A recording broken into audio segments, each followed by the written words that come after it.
வணக்கம் friends, welcome to Dev shorthand channel. இன்றைக்கி நம்ம சேனலில் இங்கிலீஷ் சீனியர் டிக்டேஷன் பார்க்க போகிறோம். எக்ஸாம் நெருங்கி வரதுனால எல்லோரும் நல்லா ப்ராக்டிஸ் பண்ணிக்கோங்க ஃப்ரெண்ட்ஸ். வித்தின் 7 மினிட்ஸ்க்குள்ளே ஏதாவது டவுட்ஸ் இருந்தால் கமெண்ட் பண்ணுங்கள். டிசம்பர் 1984 ரெடியாக இருந்துக்கோங்க friends. Ready, start. Mister speaker, I must at the outset thank you for giving me this opportunity to take part in the general discussion on the budget for the year. I wish to congratulate the Honorable Finance Minister on his presenting such a good budget which aims at improving the conditions of the weaker sections of society. He has done well to present such a balanced budget in the present circumstances. Let me first refer to the functioning of the education department. On the whole, I should say that the officers of the department have done a good job. There might be a few minor lapses here and there. For instance, there has been some delay in the publication of the results of the higher secondary examinations. Of course, there might be valid and justifiable causes for such delay, but considering the difficulty that such delay causes to the students, parents, and also the educational institutions, the department could have avoided the delay in this regard.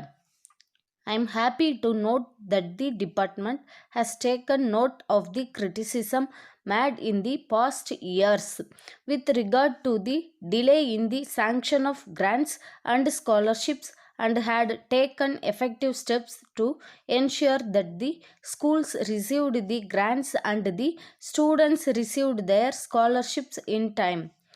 I thank the departmental officers for being responsive to the suggestions and remarks made on the floor of the House. As regards sales tax, I think there is much room for toning up the administration of this department.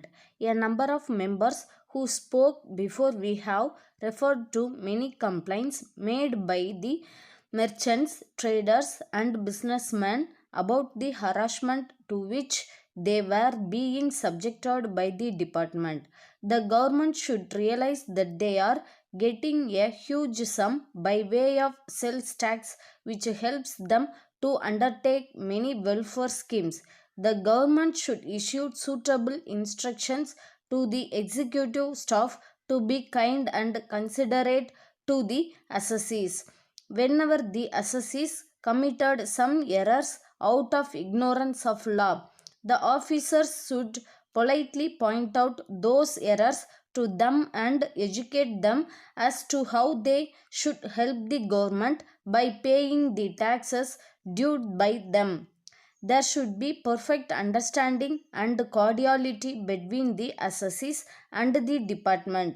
Once these are established, I am sure there would be no room for many of the complaints that are now being made against the officials. The task of collection of tax is a difficult and delicate one, and it should be dealt with carefully. As far as the forest department is concerned, I would like to congratulate the Honorable Minister in charge on the keen personal interest taken by him to prevent the indiscriminate cutting of trees in the forest. We know very well how forests are essential for the prosperity of any country. We notice a tendency on the part of some people to destroy forests for various personal uses without realizing the great harm they are doing. Of course, there are laws to prevent such indiscriminate cutting of trees, but as in many other fields, mere laws would not be adequate to tackle this problem. The cooperation of the people is also essential. The people should voluntarily come forward to cooperate with the officials and stop cutting of trees. The officials on their part should always be very strict in dealing with the offenders in this respect. As regards the cooperation department, the fine objective of the cooperative movement is not being achieved in many cases. Rules and regulations are violated very often. Also, we see misuse of funds. Letter dated 15th May 1983 from the Star Electronics Limited, Bombay, to Messrs. Balaji and Sons, Madras. Dear Sirs, kindly refer to your letter in which you have complained about the delay in our sending the various articles ordered by you. We regret very much the inconvenience caused to you in this connection. However, we request you to consider the circumstances under which we could not fulfill our commitment to you as promised. A section of the labor staged a stay in strike about 2 weeks ago. Though the other sections were willing to work, it was not possible to keep the factory open for security reasons. Hence, we have declared a lockout. The demands of the workers are not reasonable and or against the terms of the agreement entered into between their representatives and the management. So we are not in a position to meet their demands. We have explained this position to the labor officers and they are trying to bring about a settlement after holding talks with the representatives of the workers.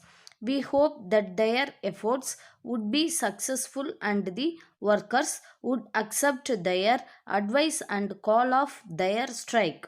In any case, we hope to settle this matter shortly.